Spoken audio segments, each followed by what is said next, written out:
We are getting a new mechanic, Spellcraft, in Hearthstone Battlegrounds in a couple days when Naga's release. There's a lot of good things that I'm excited for with this release, but also a couple things that I'm worried of and a little bit scared of. So this video will give you 3 pros and 3 cons to what I think Spellcraft will introduce into the game. Now, in case you're out of the loop, what Spellcraft is essentially a carded spellcraft. When you play it, it gives you a spell, and at the start of each turn, it's gonna give you that same spell again. But the spells don't stick around. You have to use them because after a turn they vanish. You can use them on whatever unit most of the time, but also on that unit it only sticks around for a turn and then the spell vanishes. So it's kind of like a Diablo spell. You don't remember Diablo, he gave spells for a single turn, so you get stronger and then they vanish, but you get them every turn as long as you have that minion on the board now. So Spellcraft is the new mechanic for Nagas, and there's a lot of cool synergies with it. So let's get started with the 3 pros first, the 3 things that I really like about Spellcraft and I think are going to be healthier for the game. The first one is flexibility. So it seems like the Naga tribe has heavy synergies internal between Nagas itself. It's harder to, find synergies with different tribes. But the more that I thought of it, the same as with Diablo, you can use the spells with whatever units you have. So you can stack up a Deflectable with your Spellcraft spells, an early Hydra. You don't have to buff up Nagas. So Nagas could just be a tool that you have in a mid game to help buff up 1 or 2 carries that you have. Maybe you don't even go full Nagas. Maybe you just have the Spellcraft mechanic in your comp as a way to stabilize. So I do really like the flexibility of how you use your spells, even though Nagas, will have most of the synergies with Spellcraft. You don't really have the flexibility of when you use them, you have to use them every turn, but that's something that I like. And then we come to the second point, which is it adds more decision making. I think, which was one of my points in the previous video with the issues with Hearthstone, put all of the skill into the decision making. So how you spend your gold, when you level should be really important, how you transition, how to counter. So all of these high level plays, we need more emphasis on the decision making. I think the game is very skill rewarding if you get ahead by just making proper decisions and being able to identify when you spike, when you level, when you use your spells on which unit. I think is really huge. Is it worth it taking these Spellcraft cards? Should I go for this? So I think in general, this is going to lead to more important decisions in early mid game. So you actually feel like you have a way to counter your opponents or a way to actually stabilize and not just take 15-15 and die to high rollers. I feel like that's not going to happen. Also, a lot of minions are rotating, like 5 of them are removed and replaced, and we're getting 2 returning ones. So I think buddies being gone as well is going to limit a lot of the big spikes early on and the overall power level. So I think with the addition of Spellcraft, there's just going to be more impactful early mid game decisions that you can make in order to set your skill apart from your opponents, which is really cool. I'm all for it, and I can't wait to see the kind of cool shit that people can come up with. And now the last one, this is probably the biggest one, is there's so many cool interactions that you can explore. Like, first of all, we have seen Nagas that trigger when a spell is played, like the 6 drop, even a 2 drop. Whenever a spell was played, it gained +2 health. So those are the 2 ones that you got revealed for now, and I'm pretty sure there will be more of them. And the cool thing is, spells does not just limit itself to the Spellcraft mechanic. There's other spells that you can obtain in the game. So these cards for Nagas also work in non-Naga builds. Gems are considered spells, so if you generate gems with quill boards, those also work with those synergies, which is really cool. Then coins as well, so if you play a hero that generates coins like Lord Baroth or Lich Baziel, or you get coins from Briny Bootlegger, all of that works.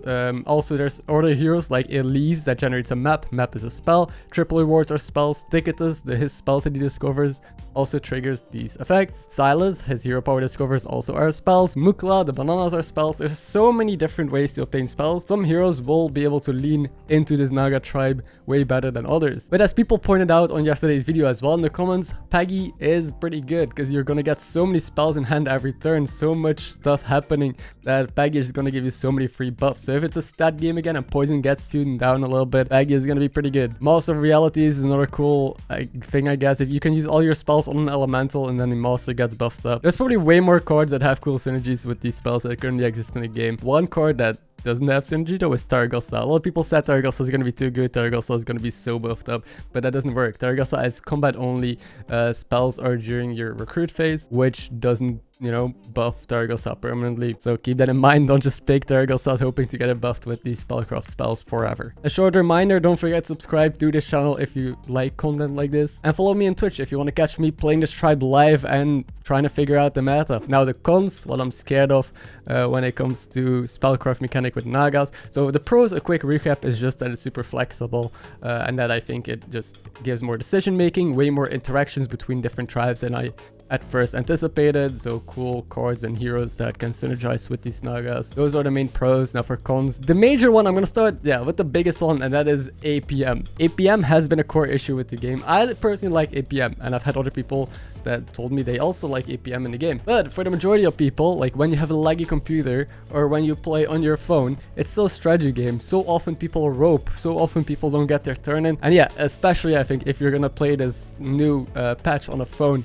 you're gonna struggle so much because, as we know with Spellcraft as well, spells can't be overdrawn. So when you get spells in your hand, or when your hand is full and you're supposed to get your Spellcraft spells in your hand, they're going to be stored until you make hand space, and then they're going to reappear in your hand. So you can have more than 10 cards basically at the start of your turn in your hand. Let's say you play with a golden gem splitter, you have a handful of gems, and you get like 6 Spellcraft spells from your board. You're gonna be in trouble. You will have a lot of actions to do, a lot of decisions to make in very little time. People will be disconnecting more to skip their combat phase, to, you know, give themselves more time during the recruit phase to make these decisions and make all of these plays. APM is not being addressed. The contrary is APM is just being heavily pushed with this mechanic. So that is something I'm really scared of, and something that I think a lot of people are going to complain about, that is just even more things that you have to quickly do every single turn. Then another thing that I'm scared of is that it appears to be spiky. As you saw with Diablo as well, spells give you a big spike compared to your opponents. And the units that we saw revealed so far appear to be rather strong as well on the turn that you buy them. Like the one drop is a 3/3.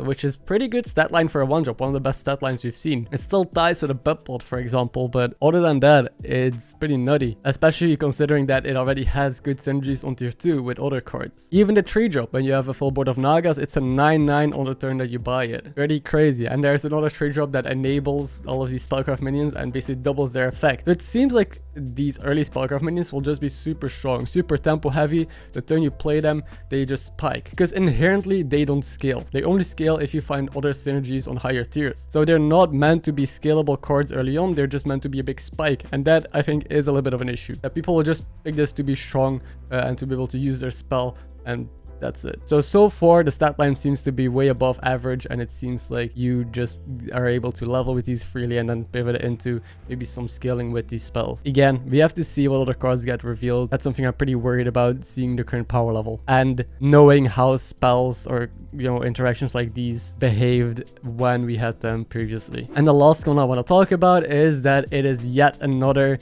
mechanic into the pool. We now have 9 tribes as well. They're not taking out any tribes or rotating stuff. This is just even more added into the information that we have to remember. We're really approaching a critical mass of information that players have to learn. When you're new in the game right now, buddies are removed, so that's nice, but you have yet another full tribe to memorize and learn how to play, yet another keyword that you need to know what it does, how it interacts with everything. It's just gonna end up being too much again for more casual or new to the game to learn all of these things, master them, and it can be very daunting, I would assume, to see all of this stuff. Like compared to a year ago or 2 years ago, there's now just so much more that you have to take into account, which again, for like players that play a lot, that's nice. It's a lot of variety, a lot of cool things to explore still, but you could as well just please both. So once again, if you just put new things in, like a lot of updates for the new people, that's nice. Like new tribe, sure, go ahead, but at least rotate old ones out so there's less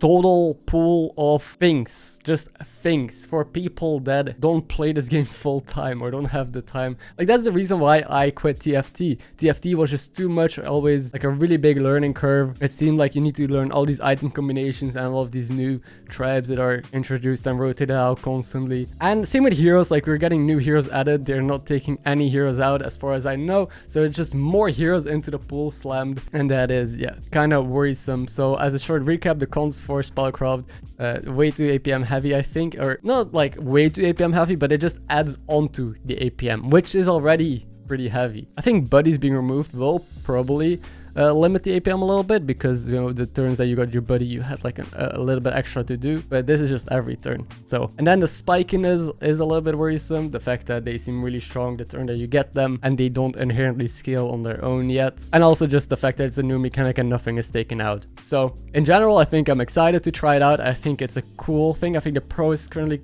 outweigh the cons, but I don't know for how long. Maybe after a couple of weeks of the freshness being gone, the cons will start to shine through more. Let's hope that's not the case, but hey, all I can do is kind of try and guess what direction we're heading towards. Thank you for watching, hope this was a little bit informational, and I'll see you in the next video.